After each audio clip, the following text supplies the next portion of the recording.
Welcome back to another Mindset Method video. This is just a time where I come to share a few words that I hope help impact someone on their journey through fitness or their journey through life. It's your boy Fit Man Dan, and today we're gonna be probably closing out this series on lone faith.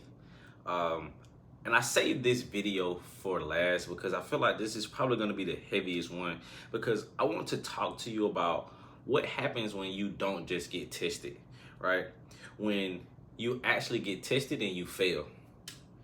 And I think this hits different for anybody, especially somebody that's on a fitness journey, because let's be honest, most of us don't have this clean streak, right? We fall off, we binge watch, we go back to old habits, we skip the gym for 2 weeks straight. And so I want to talk to you about what Jesus said to Peter, and I think this is gonna change how you look at your setbacks. So Jesus tells Peter that Satan has asked to sift him as wheat. And that word asked there matters because Satan needed permission to attack Peter. He needed permission to sift him as he had requested. So that means whichever season that you're in right now, whatever's shaking you, this isn't happening outside of God's awareness. It's not just some random chaos. Now think about this in terms of your fitness journey for a second. You ever notice that the hardest seasons of discipline always come right when you build some real momentum, right? It's right when you start to see progress that life starts to get so chaotic. You start to lose motivation. You start to fall back into those old habits.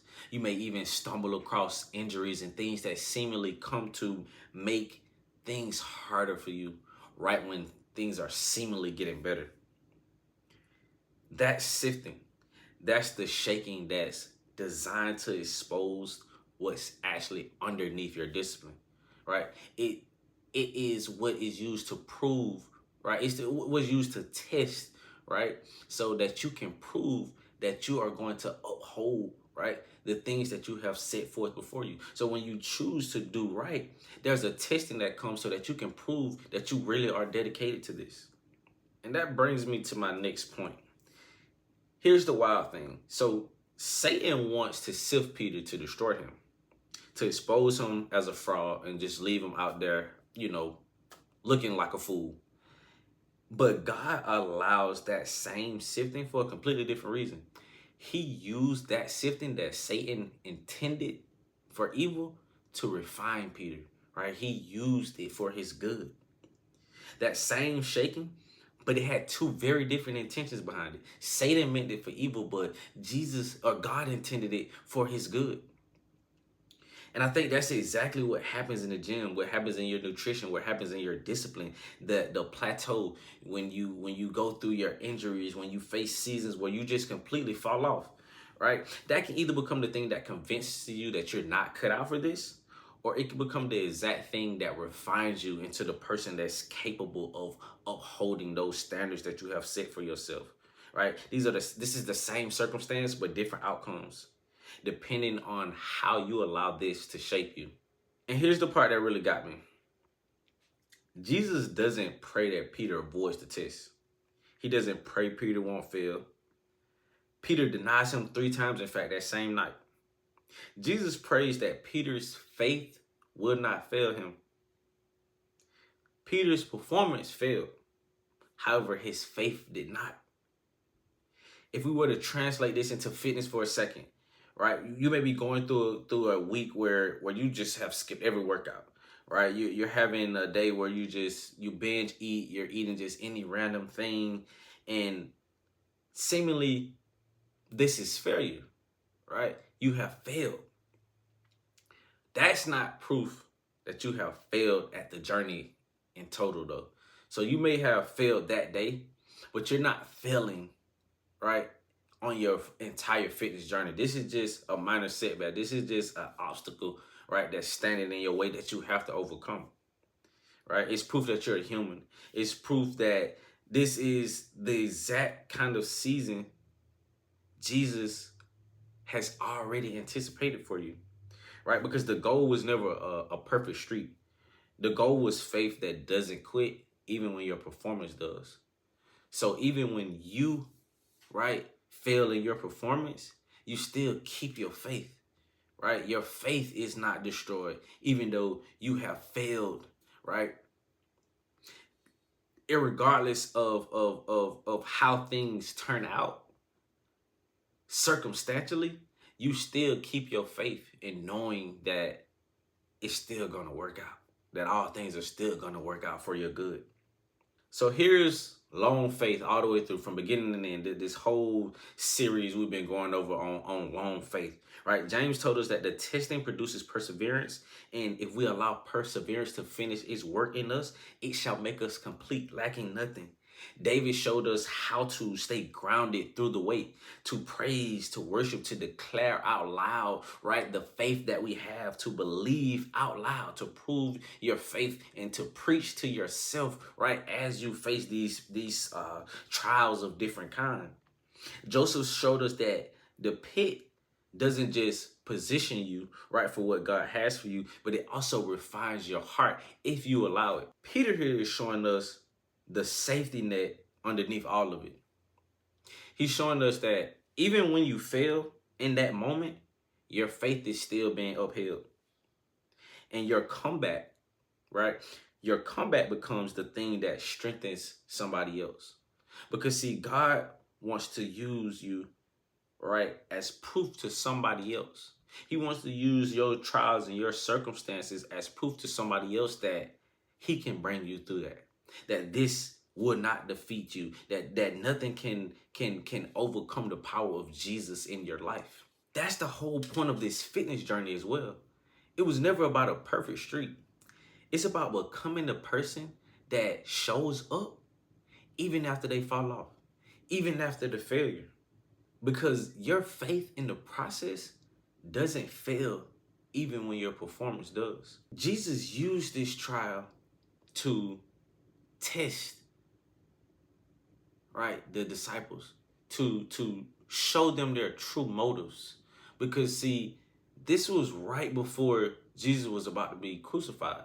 So after this, the disciples would essentially be on their own preaching, right, and bringing people to Jesus. And Peter was someone that was viewed as a leader within the group of disciples, right? Jesus viewed him, and Jesus called him the rock, right? He was the rock, a pillar in which the church would be built on. And so he understood that Peter would be tested a little bit more than the other disciples. And so he wanted to use that situation, right, to show Peter that even you, the one who's looked at as the leader, even you will fail. But I want you to know that I'm praying for you. And I want you to use your story, your comeback story, to show others how they can overcome as well.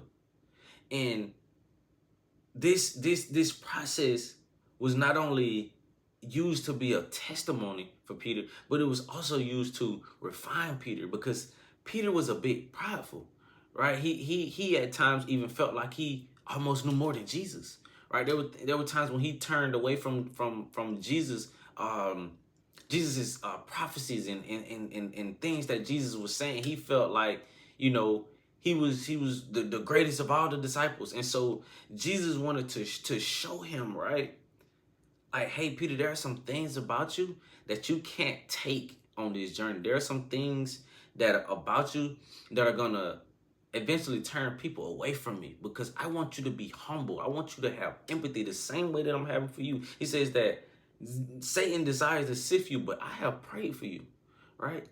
I'm having empathy for you, because I'm praying for you that your faith will not fail, because I know that you're going to fail. I know that this testing is going to shake you, but it's going to reveal some things, right, on the inside of you that need to come out. But I'm going to pray and have empathy for you, that even when you fail, that your faith does not fail, that you would not become defeated. Because there's one thing to fail, there's another thing to be defeated, to just completely give up. And so Jesus is modeling to him compassion and humility, right? That I'm going to be compassionate on you, Peter. He says, Peter says that, Jesus, I would die for you. Jesus says, Peter, you're going to deny me 3 times before the rooster crows. He's like, you think right? Very highly of yourself.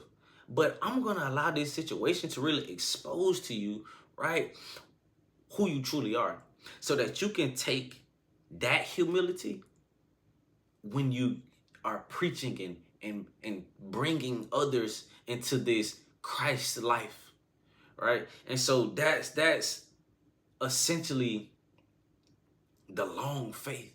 There are some things that Jesus has to allow to be removed out, right? That he has to form you. He has to shape you. And that means that at times he will allow Satan to shake you and for you to go through seasons of severe tribulation to remove some things. Because see, the sifting is the separating of the chaff from the wheat. So it's essentially separating what we don't need from what we do need, the good from the bad, right? And so even though Satan wanted to use that shaking to completely destroy him, God allowed that shaking so that the bad can fall off, and so that all that he needed from Peter was left behind. All that he would use, right? All of the usefulness of Peter would be left behind. So if you fell off this week, if you failed the test, you're not disqualified.